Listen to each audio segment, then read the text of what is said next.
Yo, yo, yo, what's going on, everybody? Welcome to the Fantasy Addiction Network Saturday edition. We're talking Draftkings Daily Fantasy for Week 2. Already upon us. Don't know how you guys did last week. We hit on a lot of our picks, missed on a few, but hopefully we'll be a little bit more accurate this week and going through our favorite picks of the week. And we're going to talk a little bit, too, just about the slate in general. This is a really interesting week. There's a couple games that have a pretty high over-under, and then a lot of games that people are going to be very skeptical of. So it's going to be an interesting week to try to figure out, whether or not you want to avoid the chalk, because the chalk plays are really good this week, and I have a feeling a lot of people are going to try to pivot off of them. So this might end up being a week where pivoting off the chalk ends up being a really bad decision.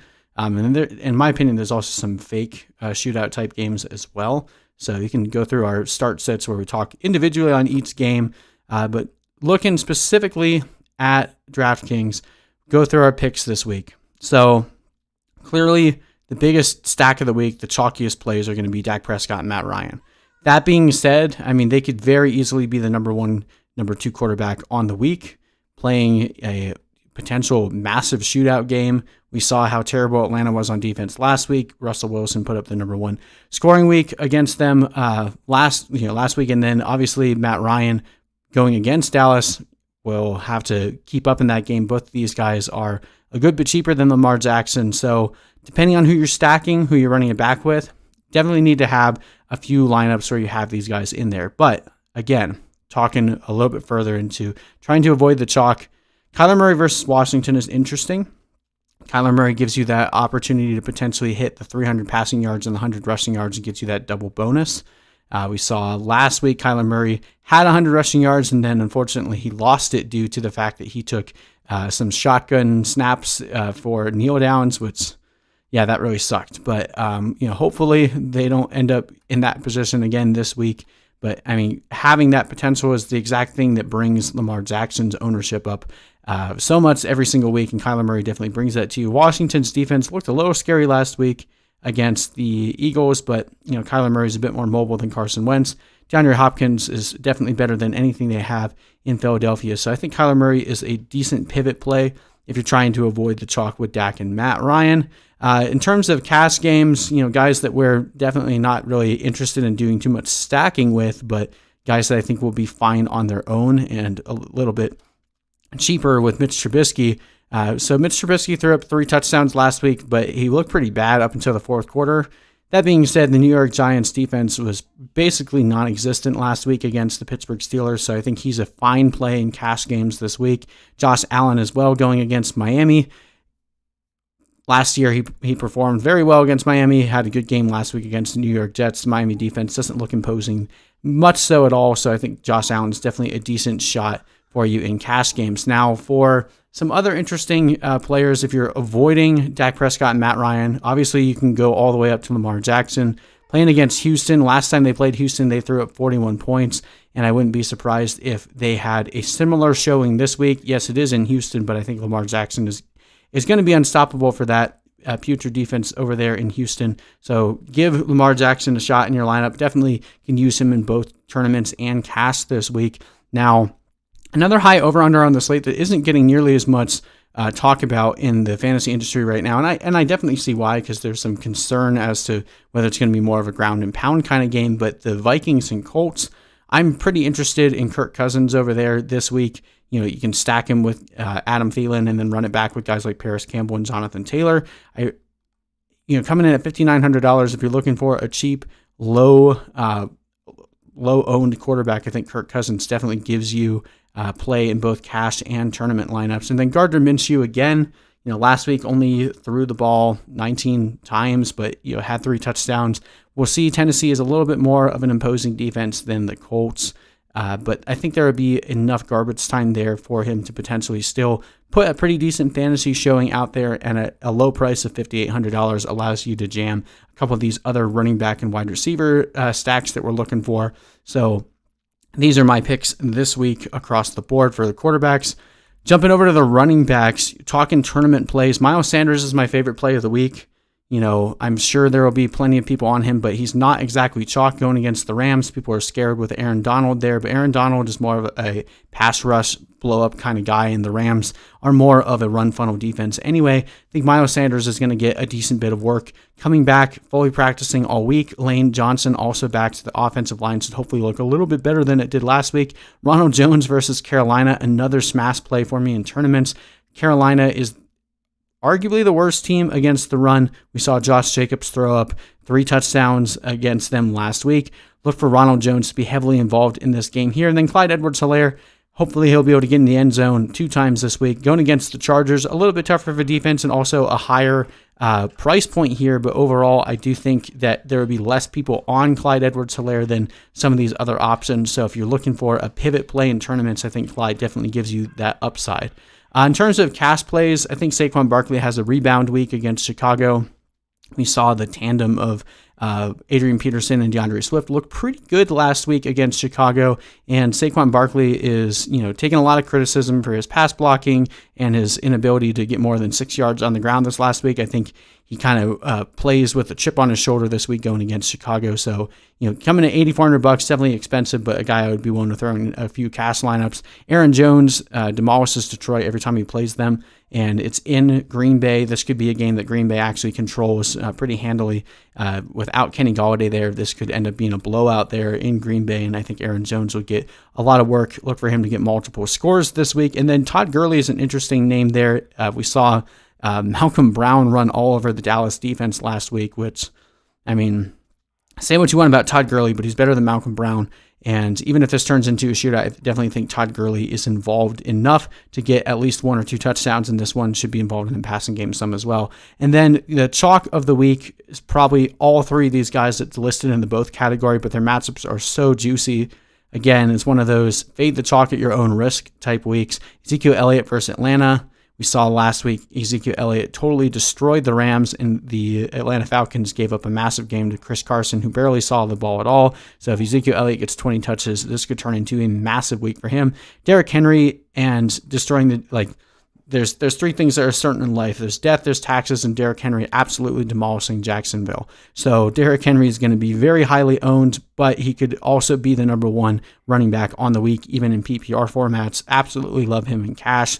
You even want to jam him into some of your tournament lineups. And then Jonathan Taylor getting the start. This price has not adjusted based on the way that DraftKings does their algorithm, even though Jonathan Taylor saw a decent bit of work last week. With Marlon Mack going down with the Achilles injury, Jonathan Taylor is going to see the majority of the touches there in that backfield, going against Minnesota, who looked pretty suspect on defense last week against the Green Bay Packers, giving up over 40 points.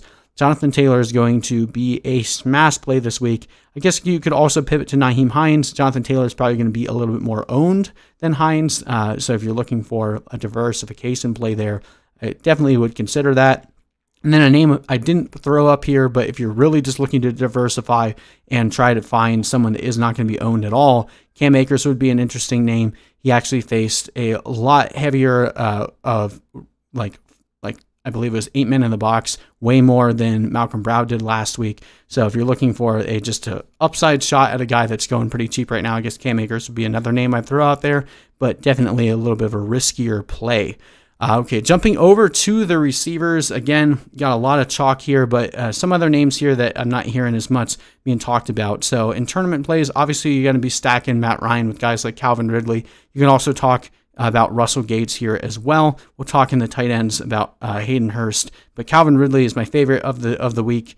Scored just as much as Julio Jones did last week, actually more because he got those 2 touchdowns. Calvin Ridley has been a touchdown monster ever since he has been playing in Atlanta, and that's basically been what Julio Jones has always kind of lacked in his production. Julio Jones ends up getting more targets, getting more yards, but Calvin Ridley always seems to get the looks in the red zone. So if we're looking for a guy that has astronomical upside, Calvin Ridley is definitely the guy there. CeeDee Lamb coming in really cheap at $4,700, probably going to be very highly owned. So if you want to pivot off and go up to Michael Gallup, I like both of them this week. I think Michael Gallup has a smash week. He faced a lot of Jalen Ramsey last week, and he had that 50-yard pass at the end of the game get called back on a bogus call after Jalen Ramsey's acting show there. So both Lamb and Gallup are decent plays in tournaments. And then Christian Kirk.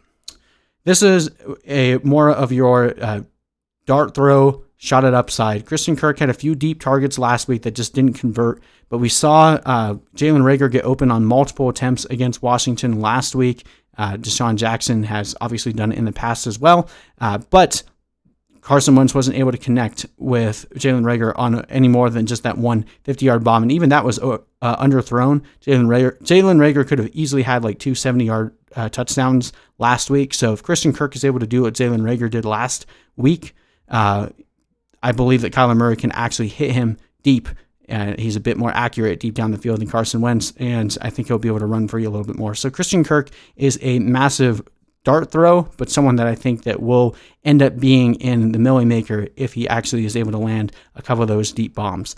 In cash, Robert Woods is a decent play. We're not stacking him with Jared Goff, so that's why it's more of a cash play. Not really looking to do too many stacks in cash, but Robert Woods definitely has a very high floor. Each and every single week looks to be the more productive fantasy receiver there in LA. Darius Slayton is an interesting name against Chicago. Could be another game where the Giants are just throwing up some garbage points at the end. Darius Slayton is pretty much a dud or a massive hit. So if you're looking for a shot at upside for only $5,000, I like Darius Slayton. And then Corey Davis versus Jacksonville with A.J. Brown being ruled out. Corey Davis had over 100 yards, receiving yards last week, and should be a focal point of the offense with A.J. Brown out this week. So he'll probably be decently highly owned, but in cash, it doesn't matter as much. We just want to be able to jam in as many of those good running backs as possible. So Corey Davis is a really nice cheap play at $4,000. Okay, and then, of course, Davante Adams, after going nuclear last week, gets to play a Detroit defense that also isn't that great in the secondary department, so Davante Adams should go off again. It's going to be hard to ignore what he did last week. He'll probably be pretty highly owned, but it's one of those, if he comes anywhere near the production he had last week, which it's hard to imagine that he won't, it's going to be really hard to find a lineup that doesn't have him in where you're winning a lot of money there. Amari Cooper, again, going to be a chalk play here, but at only $6,300 could very easily be a top 5 play on the week. Had 14 targets last week versus the Rams. Gets to play the Atlanta Falcons that just got decimated by Tyler Lockett and DK Metcalf last week. Look for Amari Cooper to be a smash play, especially with Blake Jarwin out. All three of the wide receivers there for Dallas are a great place this week. And then Paris Campbell, seeing the majority of the targets there in Indianapolis, gets to play Minnesota that just got absolutely torched by Davante Adams, Allen Lazard, and Marquez Valdez-Scantling. I think Paris Campbell can go nuclear today or tomorrow, and only $4,500 is definitely worth thrown into your lineup in both tournaments and cash. All right, looking at the tight ends, let's talk. Hayden Hurst is probably going to be very, very lowly owned due to his dud last week, and at only $4,600, if you're looking for a off-kilter stack that not as many people are doing, Hayden Hurst is an interesting name to throw out there. Tyler Higbee didn't have the greatest week against Dallas last week too, which is probably going to keep Hayden Hurst's ownership even lower. But I wouldn't be surprised if they try to get him involved a bit more. Throughout the entire offseason, Matt Ryan was constantly talking up Hayden Hurst, and last week he just got the wrong end of the stick with Jamal Adams keeping him in check. So look for Hayden Hurst to have a nice rebound week this week against Dallas. Jonnu Smith, again, same thing with Corey Davis. With A.J. Brown being out, someone's going to have to catch the targets there. And while it's probably not going to be anywhere near the same usage or attempts from Ryan Tannehill there in Tennessee, I think there's definitely going to be enough red zone attempts for guys like Jonnu Smith to get a decent amount of play there. And at only $4,200 is definitely worth a shot in tournaments. And then O.J. Howard versus Carolina. We saw last week O.J. Howard was the more utilized tight end between him and Gronk. With Chris Godwin out, there's definitely going to have to be someone else that steps up into the void. Scotty Miller is an interesting name, but I think he's going to be so highly owned, I don't even want to take a shot at him, because if he busts, that's going to end up bringing a lot of lineups down. So I'll hedge against Scotty Miller with a guy like O.J. Howard here. In cash, we have Chris Herndon versus San Francisco, and only $3,400. Chris Herndon is most likely going to be the highest targeted tight end on the week. There's basically no one else there in New York other than Brashad Perriman that's going to be seeing any decent amount of targets. Now, San Francisco may just do their best to completely shut him out, which would kind of suck. But overall, at $3,400, I think you can do way worse than trying to throw Chris Herndon out there in a PPR format of DraftKings. And then Jordan Reed, an absolute dart throw if you're just trying to save as much money as you can to jam in those higher priced running backs and try to get Davante Adams into a cash lineup. Jordan Reed at $2,600 is an interesting play with George Kittle out. He didn't play many snaps last week, even when George Kittle wasn't playing after suffering that knee injury. So there's no guarantee that he actually sees a decent amount of targets. But at $2,600, it's worth a shot. He could score a touchdown and end up making your day for you. All right, and then guys that I like in both formats, of course, Mark Andrews. If you're drafting Lamar Jackson, you pretty much have to stack him with Mark Andrews, his touchdown extraordinaire. $6,300 is pretty expensive for a tight end, and I normally don't like to reach all the way up there. But again, if you're looking at stacks, especially in tournaments with Lamar Jackson, going to Mark Andrews, Marquise Brown is probably going to be the way you're going to have to do it. TJ Hawkinson, $5,200. Without Kenny Golladay there, we saw TJ Hawkinson get a lot of work last week and also was involved in the red zone. And then Logan Thomas actually was the second highest targeted tight end across the NFL last week. Plays against Arizona. Now, Arizona last week didn't give up too many points to George Kittle, but that was mostly because he had injured his knee early on in the game. Logan Thomas, if we recall from last year, Arizona was the tight end salve. Like, you always wanted to play your tight end against Arizona. It's probably going to be pretty chalked this week. I think a lot of people are going to go after Logan Thomas, but only $3,600. If he goes off, that's going to be one of those plays that you want to be able to work with the field rather than hedging against it. So I like Logan Thomas a lot this week. In terms of defensive plays, obviously the Bills playing against the Miami Dolphins, I think is going to be an interesting play. I think that game overall will actually be lower scoring, a bit more of a defensive battle there. So look for the Bills to get a lot of sacks, create a few turnovers. The Titans versus Jacksonville, I think, is getting a little bit overthought. The Titans defense looked pretty good against Denver on Monday night, and Jacksonville beating the Colts was a bit of a surprise, but they're still not a very capable team overall. I think I'm just going to go right back and play the home team there with the Titans. Washington is interesting as well, playing against the Cardinals at $3,100. Their price went up this week, but last week we saw what that front seven was actually capable of. Kyler Murray, I believe, is the second most sacked quarterback from this point all the way back to the beginning of last year. So while I do like Kyler Murray, he could still take multiple sacks in this one and potentially fumble at least once. Washington should have at least enough points there. I'm not expecting Arizona to go nuclear on them. Should be a lower scoring game. So Washington is a decent play at $3,100. The Bucs at Carolina. This one is a little bit more interesting, but we saw last week the Buccaneers were able to kind of keep Drew Brees in check. I'm not sure how Teddy Bridgewater is going to fare in this regard, and I do think the Buccaneers win this one pretty handily. So the Buccaneers defense is definitely a good play at only $2,900. And if you're trying to save as much money as possible, the cheapest option on the week that I'd be comfortable going after is the Dolphins versus the Bills. It's not a great play by any means, but Josh Allen is known for creating a lot of turnovers. So if you're looking for just a shot at potentially getting like a run back fumble or an interception for a touchdown, I think the Dolphins give you that, and at $2,100 that creates a lot more flexibility in your lineup everywhere else. So that is it, guys, for our tips for this week. We'll have those guys listed in the description box if you don't want to go back and watch this whole video. Let me check over here. See. But yeah, I think overall it's going to be a really interesting week, but make sure Miles Sanders is in your tournament lineups because he's going to smash this week. But anyway, thank you guys so much for watching, and I will see you guys in the next video.